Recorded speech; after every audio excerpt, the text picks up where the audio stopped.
بإشاعة فتبينوا يا إخوتي. أعوذ بالله من الشيطان الرجيم. بسم الله الرحمن الرحيم. الحمد لله رب العالمين، والصلاة والسلام على أشرف المرسلين نبينا محمد وعلى آله وصحبه أجمعين. السلام عليكم ورحمة الله وبركاته، وتحية لحضراتكم من جديد. ما زلنا متواصلين معكم في هذه الليلة، فنحن أبناء عائشة نزود عن عرض النبي صلى الله عليه وسلم، ندافع عن الصحابة وأمهات المؤمنين رضوان الله عليهم أجمعين. وأسعد أن أكون ضيفا وإياكم على شيخ الجليل فضيلة الأستاذ الدكتور الأحمدي أبو النور، وزير أوقاف مصر الأسبق. السلام عليكم ورحمة الله وبركاته، وأهلا ومرحبا بكم. أضأتم هذه الشاشات وأنرتم ليلتنا. بارك شكر الله لكم وبارك فيكم، واسمح لي أن أحيي قنواتكم بارك الله فيكم المعطاءة، وخصوصا في اختيار هذا الموضوع، وما أجمل العنوان الذي اخترتموه، أنكم أبناء عائشة. نعم، هي أمنا جميعا، وهي أم المؤمنين رضي الله عنها وأرضاها، وهي التي قال لها النبي صلى الله عليه وسلم يوما: يا عائش، بهذا التعبير الجميل، إن جبريل يقرئك السلام. فقالت: وعليه السلام ورحمة الله وبركاته. ومعنى إقراء جبريل عليه السلام السلام على عائشة رضي الله عنها أنها مرضي عنها في الملأ الأعلى، ومرضي عنها ووضع الله لها القبول في الأرض أيضا. لا يهمنا أن تشذ طائفة أو يشذ بعض الناس، لأن الشاذ يعني لا يحكم على ما جاء من عند الله عز وجل. أن جبريل عليه السلام يقرئها السلام، كما سبق أن أقرأ خديجة رضي الله عنها السلام. ونحن نعلم أن النبي صلى الله عليه وسلم لم يتزوج بعائشة إلا عن وحي، وقد أري صورتها في المنام مرة إثر مرة، وقال: إن يك هذا من عند الله يمضي. ولا ننسى الآية الكريمة: لا يحل لك النساء من بعد ولا أن تبدل بهن من أزواج. كان من بينهن عائشة رضي الله عنها التي قبض في حجرها، وأيضا كانت رضي الله عنها في بيتها، يعني تخير النبي صلى الله عليه وسلم هذا البيت دون أن يحيف على حق أمهات المؤمنين الأخريات، لكن شاء الله أن تكون وفاته في بيتها. وهذا يعني إن دل على شيء فإنما يدل على تكريم الله إياها. ونحن لا ننسى أن النبي صلى الله عليه وسلم كان يقول: فضل عائشة على سائر النساء كفضل الثريد على سائر الطعام. وأيضا لا ننسى أن عائشة رضي الله عنها عندما اشتكت شكاية الموت، يعني عندما أوشكت أن تفارق دنيانا هذه، دخل ابن عباس رضي الله عنهما واستأذن وقال: يا أم المؤمنين،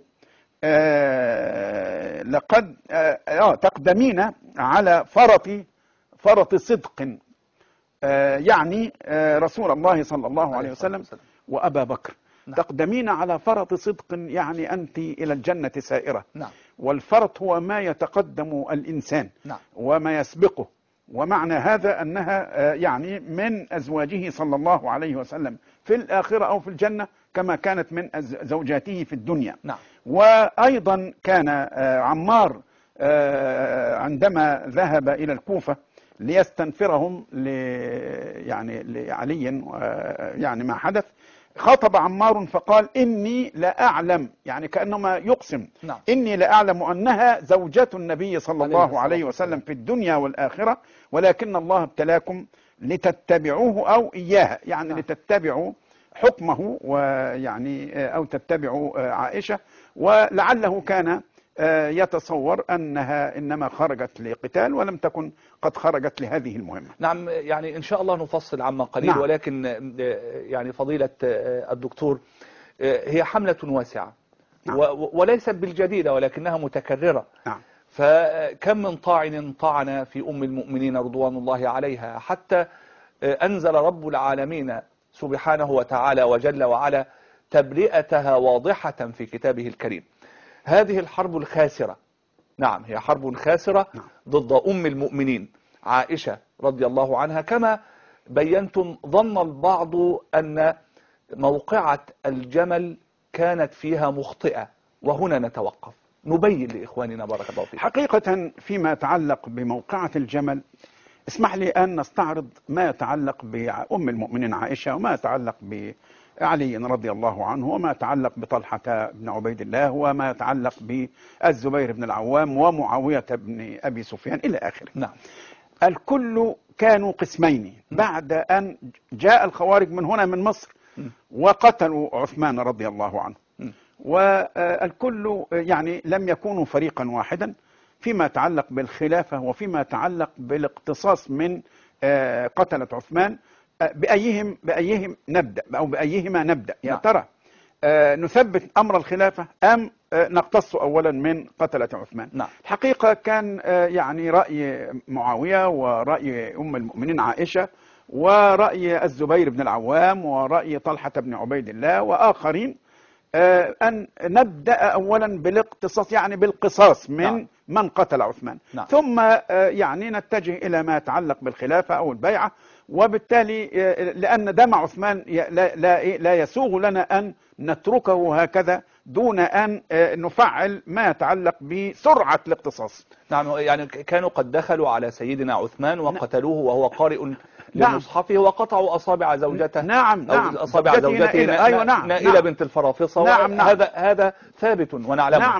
نعم. وكان يعني علي رضي الله عنه نعم المدافع، وكان ابناه الحسن والحسين أيضا نعم المدافعين، وطلب يعني واقترح علي أن يعني يقوم الحرس، وكان هناك يعني 400 جندي. نعم. ويعني كان من الممكن أن يصدوا تيار الخوارج، لكن عثمان رضي الله عنه نظر في الأمر ويعني وجد أنه لو ترك هؤلاء ليقاتلون أولئك لسالت دماء كثيرة، فرأى أن يفتدي هذه الدماء بنفسه. لكن لم يحدث تقصير من علي، ولم يحدث تقصير من الحسن ولا من الحسين، ولم يكن هناك يعني جبن في أن يواجهوا الخوارج مواجهة يعني رادعة. لكن هكذا كان أمر يعني عثمان رضي الله عنه، ولعله كان لأنه رأى رؤيا في هذه الليلة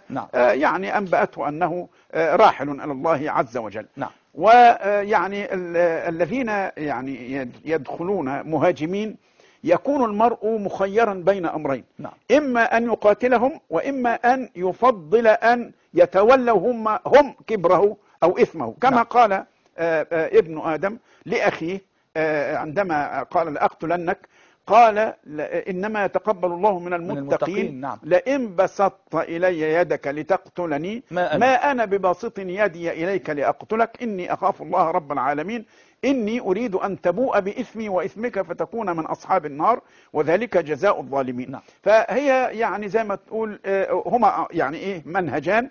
المنهج الذي يعطي الذي يعني يهاجم يعطيه الفرصة لأن يقاتل من يهاجمه، والمنهج الآخر أن يدع الأمر هكذا كما حدث من ابن آدم وكما حدث من عثمان رضي الله عنه.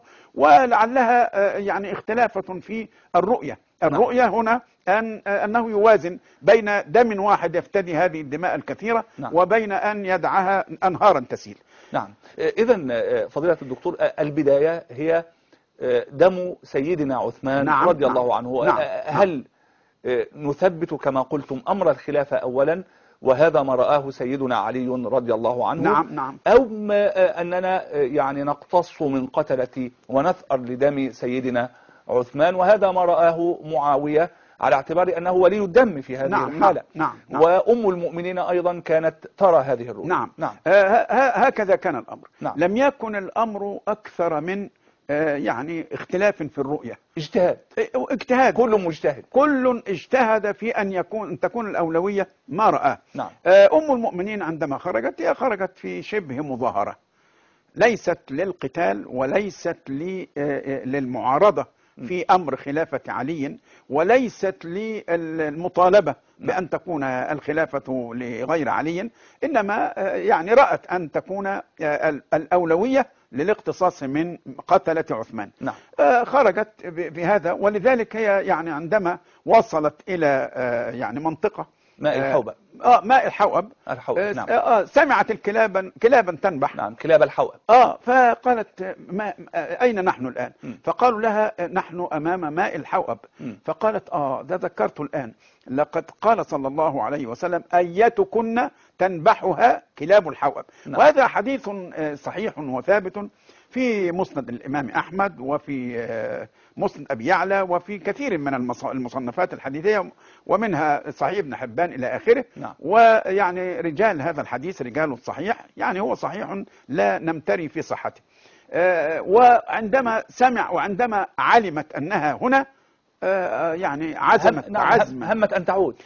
يعني لا، ده هي يعني قفلت عائدة بالفعل. نعم. لكن الزبير ابن العوام رضي الله عنه وقد كان أيضا في جيشها قال يعني إنما جئت لنصلح بين نعم. الناس، فكيف تتركين موقع الإصلاح بين الناس وتعودين إلى المدينة؟ نعم. إذا لم يكن جيشا بمعنى الجيش الذي خرج للقتال. نعم. لا، وإنما خرجت أم المؤمنين مصلحة تريد الإصلاح تماما. فهي أمهم جميعا تماما. نعم. يعني ولذلك يعني كان هذا واضحا في رد عبد الله الزبير بن العوام عليها، وتذكيرها بأنها إنما خرجت لتصلح لا لتقاتل. نعم. ونحن جميعا خرجنا لنصلح لا لنقاتل، بدليل أن يعني علي بن أبي طالب بعد ذلك لما يعني مضوا إلى طالبتهم عند موقعة الجمل، سأل عن الزبير بن العوام. نعم.